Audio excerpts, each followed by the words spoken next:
11h39, de volta com Paralelo 30 Mulheres do Direito, hoje com o tema da guarda compartilhada e todos os seus desdobramentos. Pedi licença para as meninas aqui da mesa para trazer uma nota, tá? Temos aí o primeiro dossiê lesbocídio no Brasil, a apresentação, então, deste documento tão importante. Organizado, então, o evento no Facebook, tá? Tem aí diversos movimentos, né?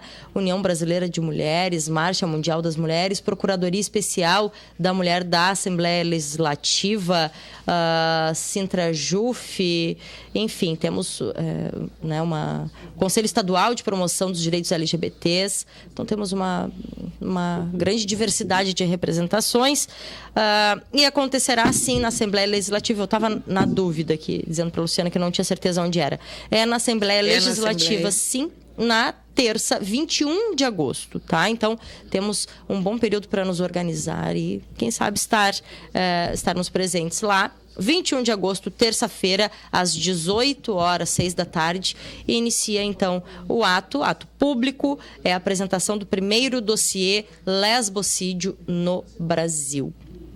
Tá bem? Daí o informe, gurias. Retornamos com o papo e tem muita coisa para colocar, né, sobre a questão da guarda compartilhada. Devolvo para vocês. Assim, eu acho que um dos aspectos dois aspectos são bastante polêmicos na guarda compartilhada, né? Um que é o pensamento de que sempre que a guarda for concedida de forma compartilhada, as crianças devem viver de forma compartimentada com os dois, com o pai e mãe, o que na verdade não é o requisito. A criança pode viver dessa forma, uma semana em cada casa, mas ela pode ter como a residência dela, como a gente estava falando aqui, onde ela recebe a correspondência dela, a casa da mãe. E a guarda permanecer compartilhada. Ou a casa do pai e a guarda permanecer. Ou a casa do pai e a guarda continuar compartilhada. E isso não vai desobrigar, consequentemente, o genitor que não está com a convivência permanente com aquela criança de se desonerar da pensão de alimentos. Então, pensão de alimentos não está em desacordo com a guarda compartilhada, né? Sim. Temos uma pergunta, Não, claro, não vou perguntar número exato, mas casos já aumentando de pais com a guarda e mães que pagam a pensão alimentícia?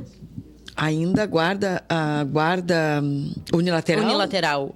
Ou compartilhada e a mãe pague a guarda masculina, no meu ponto de vista ali, da pesquisa que eu fiz, não tem um dado muito exato. Eu até teria que dar uma pesquisada melhor nisso, né? Não, acho que se eu disser algum número aqui, eu vou estar... Não, mas nem precisamos de números, mas temos casos, acredito que aumentando, de mães que a justiça determina que pague a pensão alimentícia. Justamente, né, pensando na nossa conjuntura de mulheres que estão trabalhando e cada vez mais, né, com renda fixa. Trabalhando, estudando fora, e que aí os pais ficariam com a convivência mais exclusiva com esses filhos. E a administração, né? E a mãe pagaria a pensão, né? Isso. Seria essa a situação. Mas o que a gente vê não são assim mulheres não tendo a guarda por causa disso. É porque elas perdem efetivamente por serem consideradas inábeis para o papel. Naquele momento estão incapacitadas de cuidar de si mesmas. De cuidar de si mesmas. Já os homens, quando eles não têm a guarda, não é porque eles não têm inaptidão. Sim. Porque eles sejam inaptos. Sim. Eles perdem simplesmente porque se entende que quem é mais apto seria a mulher. Pois é. Então, vejam assim, né? É meio cruel isso. A mulher perde porque ela não tem aptidão mesmo. E o homem, ele não tem, eu não digo que ele perde, ele deixa de ter, porque a mãe cuida melhor que ele. E esse papel, os homens, eles introjectaram, eles acreditaram nisso.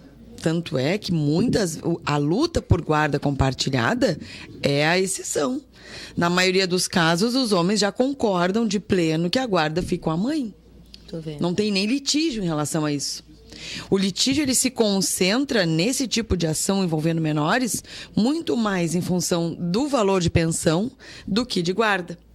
E aí, equivocadamente, muitos homens chegam não, mas o meu advogado diz que eu posso pedir a guarda compartilhada e aí não vou precisar pagar pensão. Então, há equívocos muito em relação a isso, né? Muitos equívocos. Não, e falando da criança, porque tanto na fala da Luciana quanto na fala da Vera, já tivemos isso aqui posto. Quando se fala em guarda compartilhada, não está se falando do direito da mãe e nem do direito do pai. Está se falando, sobretudo, do direito da criança. Exatamente. Né? E aí fico pensando que ruim. E é uma realidade vivenciada historicamente por muitas crianças. Que o litígio seja quando se trata do dinheiro. Né? E claro que não haja disputa, mas quando há, não é para conviver com o filho ou com a filha. É, né? pelo dinheiro. É pelo dinheiro. Então, e aí temos gerações e gerações, sim, adoecidas, sim, com muitos problemas a resolver justamente por essas faltas, né?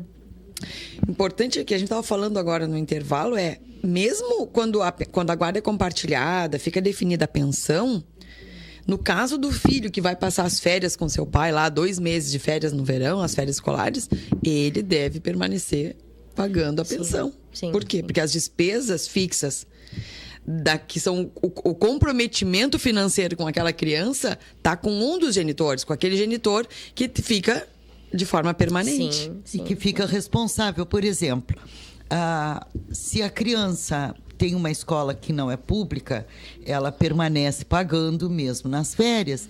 A condução que a criança paga, os cursos extras, a própria internet que a criança usa, todas estas coisas, as roupas que foram compradas no cartão, no prazo, os remédios, o material escolar. A cuidadora, se tem cuidadora. Se tem cuidadora.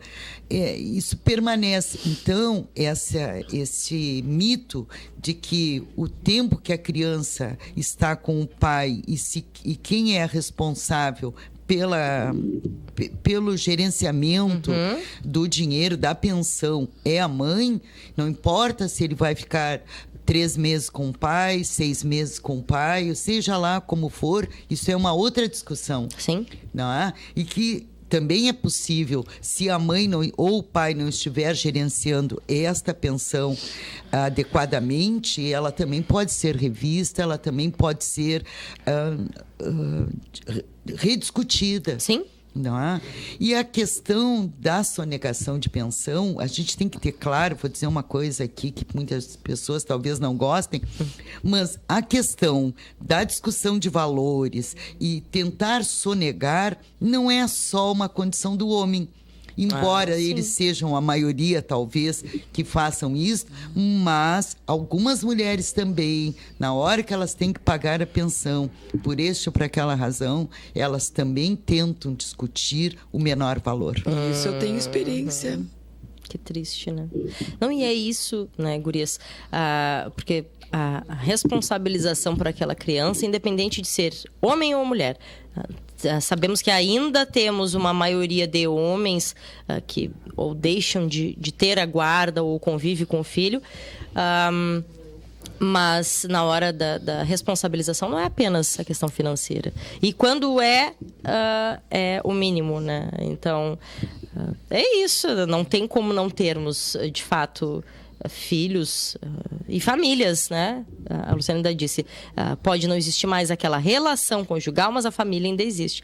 Então é isso. Para além de filhos, acho que famílias adoecidas, né? Justamente porque é muito difícil de lidar, né, com essa questão. Se a gente perguntar, não sei, aqui no estúdio, ou sair perguntando aqui pelos corredores da TV e da rádio, quem conviveu com pai e mãe, independente de estarem juntos ou não, parece que uma coisa é atrelada à outra, não é? Não, meu pai e minha mãe se separaram, ponto. Tu conviveu com teu pai e a tua mãe? Não, minha mãe e meu pai se separaram. Não, mas não foi isso que eu perguntei. Eu perguntei se tu teve convivência com a mãe e com o pai. Enfim. Ou com as duas mães ou com os dois pais. Sim. Ainda temos essa questão importante, Não, né? eu acho que temos dados nesse sentido? Será? Acho que não ainda, né? isso Não pesquisei, mas acontece. devem ter dados. É muito recente, né? Exatamente, é muito recente. E ainda me parece, eu acho que é uma discussão que a gente poderia trazer aqui, Vamos. né, com outros enfoques, com dados mais consistentes, né, de que a questão da adoção, né, a questão da adoção é um tema também polêmico. Bastante, né? Neste país. No país, ele é muito difícil. É muito difícil. Quando se vê milhares de crianças brasileiras em instituições e vimos, assim, muitos homens querendo parceiros, homens ou parceiras mulheres querendo adoção. E esta adoção, ela é primeiro concedida aos casais héteros. Verdade. Né? Então, acho que essa é uma discussão que poderíamos, inclusive, convidar outras pessoas que tenham uma discussão, um conhecimento maior sobre isso, para que se pudesse trazer e enfrentar dentro da guarda compartilhada. Não é? Fazer essa discussão desses casais homoafetivos, pode-se dizer dessa forma, que eu acho horroroso, não importa. Sim. E o que é casal, né? Isso é outra discussão também. Casal é dois quem, né? Dois quem. E agora com o poliamor, a coisa não é mais assim. Daqui também, dois quem, né? E aí a justiça faz assim. Mas já tem decisões, né? Ai, sério? Questões de poliamor. Olha aí. Que avanço. E eu vou dizer uma coisa aqui, eu particularmente, eu acho que tu é a favor. Consideramos justa? Toda forma de amar vale a pena. Muito agora bem, Verinha. Eu não sei se eu posso falar. Vocês podem tudo aqui, né?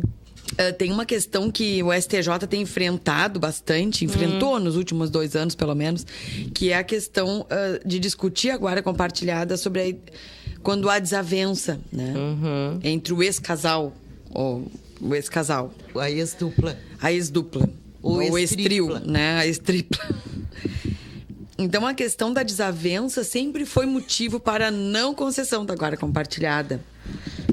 Agora, o STJ, ele está entendendo já diferente. Tem que ser inábil mesmo. Não adianta... a gente não se dá bem, não vamos ter guarda compartilhada. Não, eles estão dando guarda compartilhada. Vão se acertar. Vão se acertar. Dá um abraço no amiguinho. Não, porque é isso, às vezes não parece. Desculpa a brincadeira, mas Cris, é verdade. Mas não é isso. Aí tu pergunta, né? Dentro de uma relação casal de 2, tá? Homem e mulher. Vamos definir do que a gente tá falando, isso, né?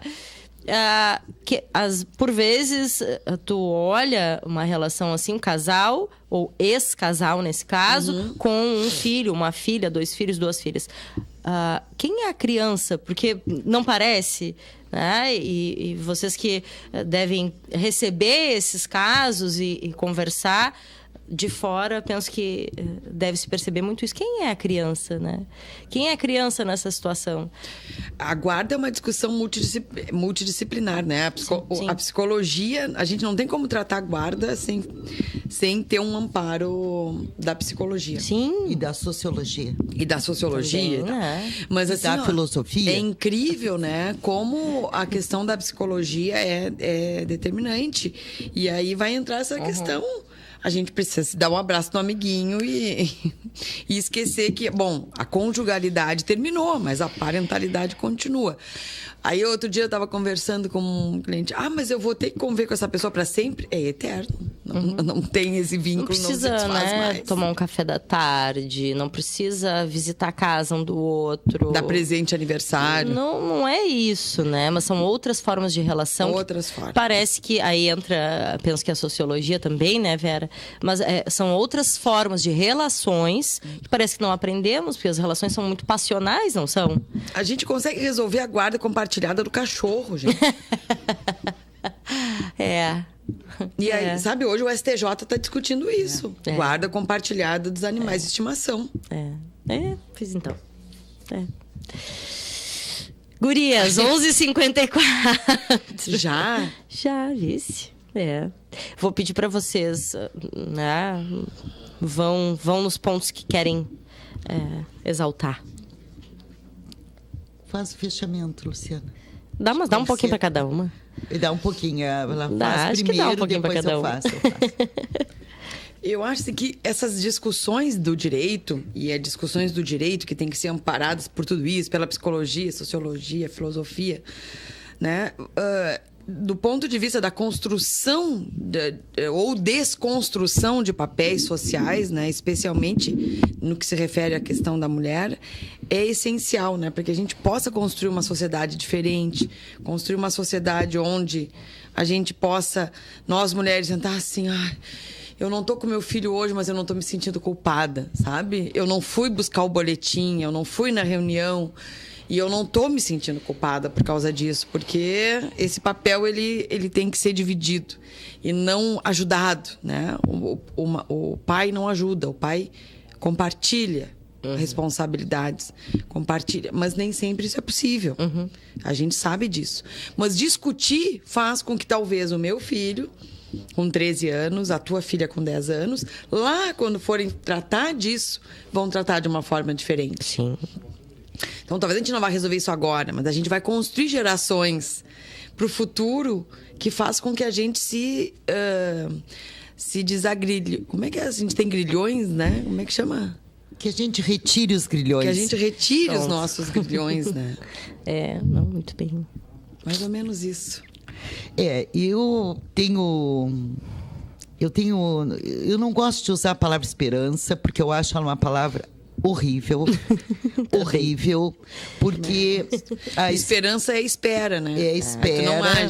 Tu não age, né? E ela é uma construção cristã, né? Assim como a piedade. O Nietzsche é fenomenal. O Nietzsche diz que a piedade foi a pior coisa que o cristianismo construiu. Porque deixamos de agir muitas vezes por uma questão de piedade. Piedade é pobrezinha da minha mãe, pobrezinho do meu pai. Então, essas construções piedosas, elas atrapalham na nossa construção enquanto mulher.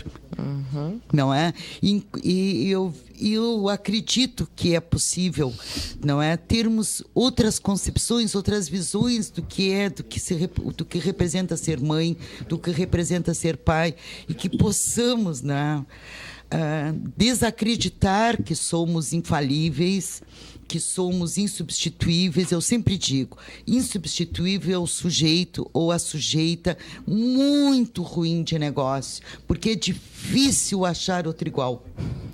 Tão ruim. Ótimo. Adorei. Muito bem, gurias. Então, até o próximo programa. Ótimo. É maravilhoso estar aqui. Esse espaço é bendito. É um espaço que está ganhando, acho que cada vez mais destaque e necessidade de acontecer aqui no Paralelo. Então, somos muito gratos e gratas também aqui. 11h58. Não sei se o Rafa vai colocar alguma música para encerrar. Acho que não, né? A TV já vai entrar no intervalo. Então, a gente encerra por aqui. Hoje é quarta. Amanhã, quinta-feira, temos Luciana Lima aqui no estúdio, que vai falar do especial Cássia Eller, que está para acontecer no próximo final de semana aqui em Rio Grande. Então, vai ser mais um programa daqueles. Sexta-feira fechamos a semana com Nerds também aí essa semana... Programa leve, tranquilo e bem alto astral. Essa semana é a semana para começar bem mesmo. Só. Tá bem então, gente. Quem quiser assistir a reprise dessa edição, canal 15 da NET, na FURG TV, às 11 horas da noite. E através do site www.furgtv.furg.br. Amanhã às 11 horas da manhã, a gente volta ao vivo. Até lá.